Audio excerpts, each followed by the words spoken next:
I've always loved my job as a landscaper or lawn care specialist. I make my own hours, get to work outdoors, and best of all, I get to embrace my passion. I view lawn care as much more of an art form like architecture.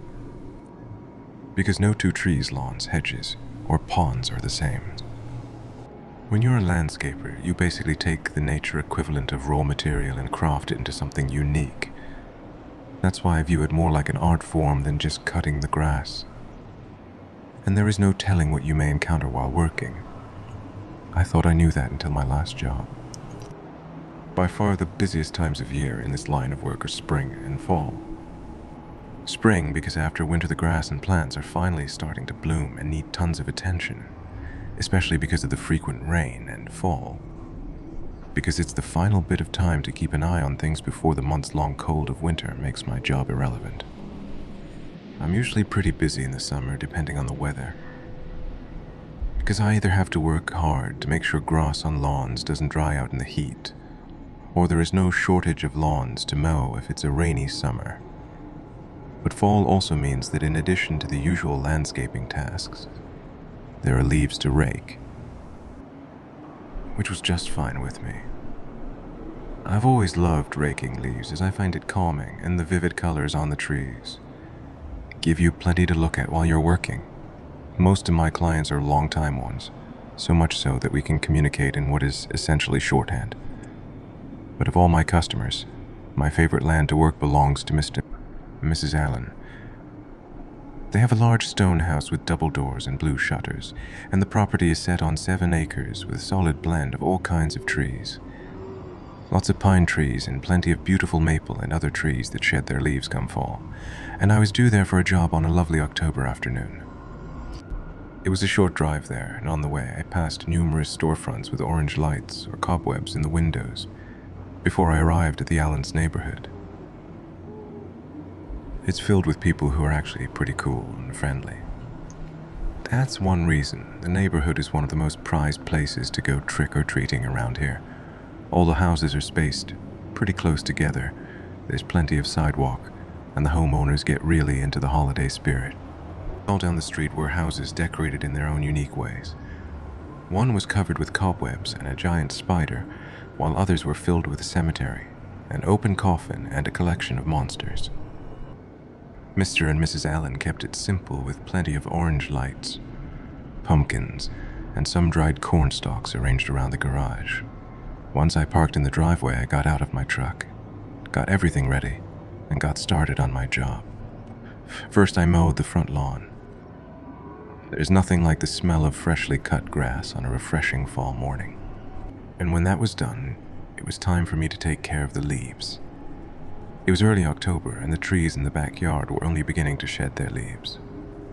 So raking them all out from under the trees where the mower couldn't get them only took about half an hour, and all of them could fit into a small pile. The Allens always liked me to mulch their leaves, which works for me. So I got the mower ready and methodically went about turning the leaves in the backyard into tiny piles that wouldn't cover the grass. When I was done, the smell of leaves coated the air. Also on the schedule today was for me to plant some mums, which was always a big request for me once fall arrived. When that was all said and done, I went home and had a grilled cheese sandwich and some soup for lunch. Several days later, I had an appointment with the Sullivan family, who lived next door to the Allens, so I went right on schedule and took care of their lawn. They generally had less trees in their backyard than the Allen house, but they were bigger and their leaves were generally falling at a faster rate. There was a bit of fog that morning that hung thickly in the air, and when I arrived I could see the grass, and the leaves scattered on it were soaked with dew. The Sullivans liked me to use a leaf blower and bag up their leaves, so that task quickly took up 2 hours. As I worked, I could see the one tree that was technically on the Allen property, but would occasionally drop leaves on the Sullivan property. Thankfully, it wasn't a big deal. The two families got along great and had been friendly for decades. I've met far too many families where a leaf falling on their property from a tree. That wasn't theirs was a huge problem. Farther down in the yard, Mr. Sullivan was reading a book by his fire ring, which had a fire lit in it and was crackling along in the gentle breeze. The smell from it casually billowed my way and made the fall air with the crisp breeze and earthy smell of leaves that much more invigorating. Definitely a pleasant atmosphere to finish my work in. The next day was one of those rainy October days where you can feel that fall has arrived. It was grey and rainy all day, and everywhere I drove you could see evidence that the steady rain had caused numerous trees everywhere to shed leaves that had thus far managed to stay on the branches. Although I spent the day indoors watching scary movie marathons, I was mentally gearing up for the inevitable post-rainstorm calls that would arrive as soon as things dried up. Sure enough, the very next day, the calls came in to repair one thing or another, and out I went to tidy things up. No matter how old I get, it never ceases to amaze me the difference just a few days can make for how fall can look and feel. The color creeping into the trees was much more noticeable, with a particularly vivid red making itself known on a tree in the Allen yard that I could spot when I drove past it. Later that week, there was a nasty storm with intense rain and wind that caused numerous trees to fall, which meant I was constantly being called out to help get rid of tree limbs that had been snapped off in the wind, or help cut up trees that had broken in half or been uprooted. One of the many trees damaged from wind was one of the massive ones in the Sullivans' yard. Once I arrived, I took out the necessary equipment and carefully went to work on the fallen tree limb. It was a massive branch, but steadily the fallen limb became a pile of firewood as I worked under the bright blue sky. I worked until the sun started to dip behind the orange and red foliage. As I finished up, the sun was slowly descending, and the mellow autumn light was peeking out from the gaps in the trees. A sight I never get tired of. I had just finished up with one section and was heading to the other side of the yard to get the last bit of tree that had fallen. The final bit of fallen tree was right in the middle of the yard, where the surface was flat. As I stepped on it, I could tell how soft and wet the ground still was.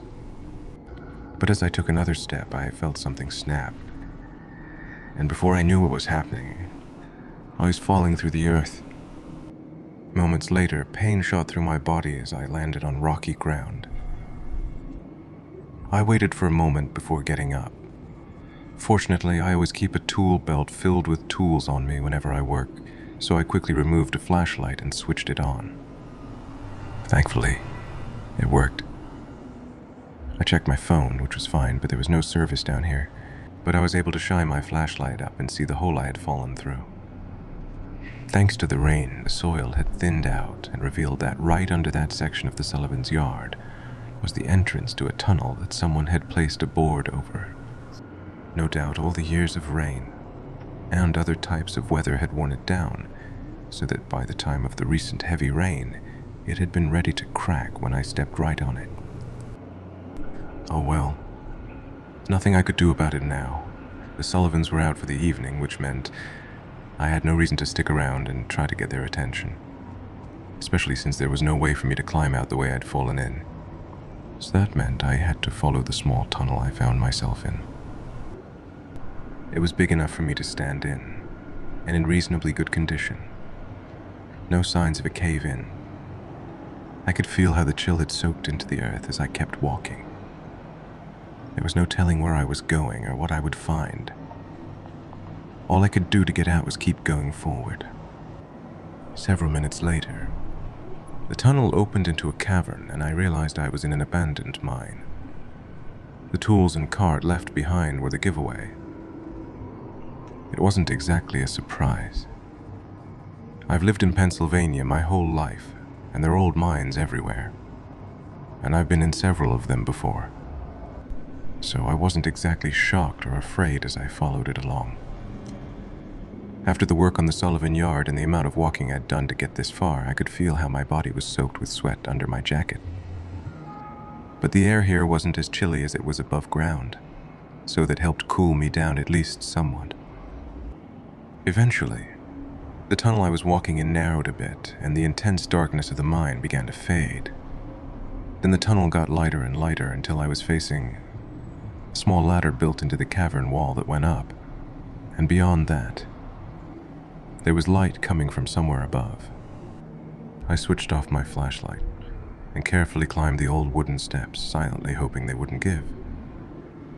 They held just fine, and when I pulled myself up the last step, I found myself facing a small opening in the rock wall that I could just barely fit through.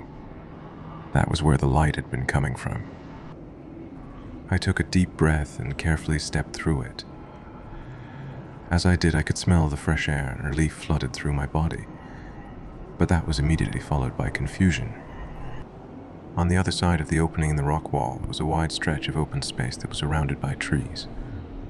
From the outside, the rock wall looked like a small remnant of a quarry, built into the earth.